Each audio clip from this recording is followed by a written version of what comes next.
Hi, I'm Karen Darke. I'm an athlete with Team Scotland. I competed for Scotland in the Commonwealth Games in para-triathlon on the Gold Coast in Australia, and I race at the Paralympic Games for Great Britain in the sport of hand cycling.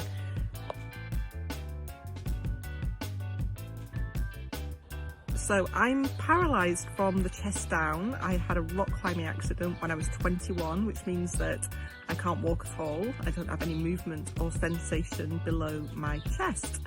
And I love hand cycling. It gives me such a feeling of freedom.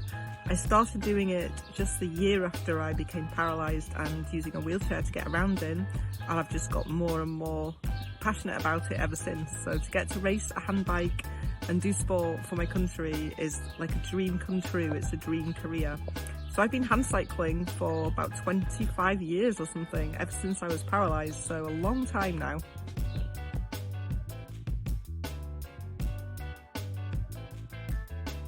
There are two achievements in my hand cycling career that I feel the most proud of. The first one was qualifying for the London 2012 Paralympic Games, and I won a medal in the race that I do called the time trial, which is racing against the clock. But in the road race with my teammate, we decided that we realised we were racing each other to try and win the bronze medal. So we decided it would be a good idea just a few hundred metres before the finish line to try and share it and cross the finish line holding hands. It was the 7th of September, so the 7th of the 9th, 2012, and apparently that's not what you're supposed to do at a Paralympic Games. It upset all the organisers, I think. Lots of people thought it was really amazing, and some people were really upset about it. And they invited us onto the podium to share the bronze medal, but in the end, our digital times were identical, and they decided to give my teammate Rachel the medal because in the photo finish, it looked like her wheel was maybe a millimetre or so ahead of mine, but it was a really amazing moment. The other really proud moment I've got is the Rio Paralympic Games 4 years later, where I managed to win the gold medal in the time trial, and it was the 79th medal for Britain, and 79 is also the atomic number of gold. So 79 is a number that's appeared in all my special moments in sport, and it keeps appearing now. And I have a new project called Quest 79. So if you're interested to learn more about it, you can get involved in Quest 79. Go to quest79.com and you can be inspired by some of the stories and some of the challenges that people are doing as part of it. And it'd be amazing if you want to get involved as well.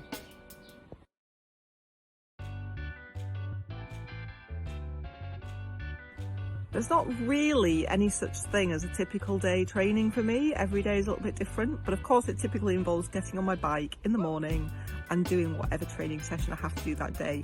Sometimes it might be a long ride, it might just be a steady ride for 4 hours or 3 hours. Some days it might just be 1 hour, but going really, really hard, doing intervals, like 1 minute really hard, 1 minute easy, I don't know, different things. It's always about stimulating your body in different ways to keep getting you stronger. And then some days in the afternoon I have a gym session or maybe just an easy recovery ride, but it depends. Some days are just a single session, some days 2 sessions.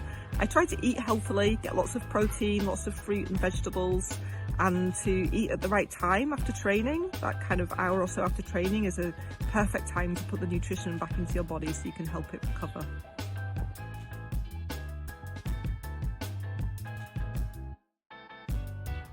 The biggest challenge in my life was probably getting used to being in a wheelchair and being paralysed.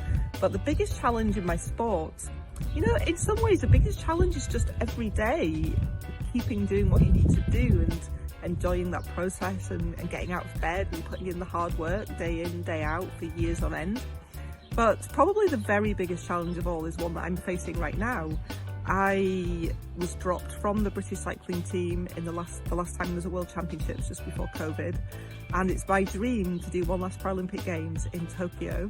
I'm very lucky because I am being supported and encouraged by Scottish Cycling and Team Scotland, so that's making me feel stronger and more positive, and it's wonderful to have that support. But it is a huge challenge when your national team decide that they don't think you have what it takes and lose confidence in you, to keep going and to keep believing in your dream and to keep putting in the work and believing that it can become possible. So I really hope that I will get selected to go to Tokyo and have the privilege of doing a third Paralympic Games in such an amazing country after such an incredibly strange year for everybody. It'd be really amazing to be there.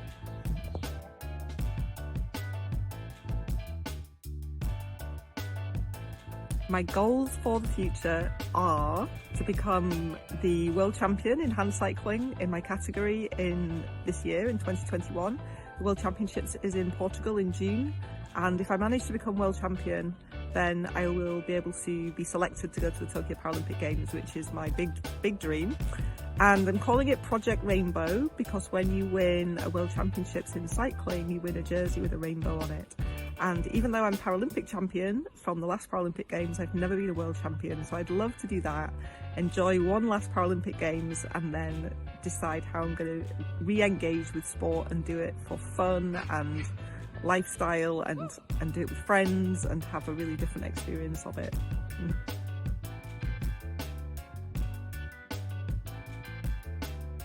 So my best top tips for young athletes would be love what you do. If you don't love it, it's really hard to do the work that you'll need to do well in a sport.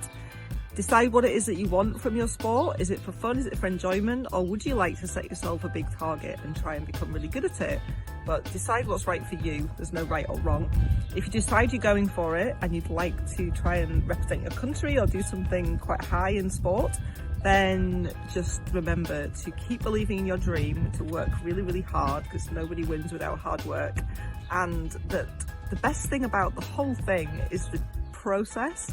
At the end of the day, if you enjoy what you do and you get to do it as a kind of profession, then it's really, really incredible and it's a privilege, and just enjoy that journey. And at the end of the day, I know it might seem like the outcome matters, and maybe it's easy for me to say that since I have a gold medal, but really it's about enjoying it. That it's not, a medal doesn't make you a better person, and it doesn't necessarily make you a better athlete either. It's just one day and one race.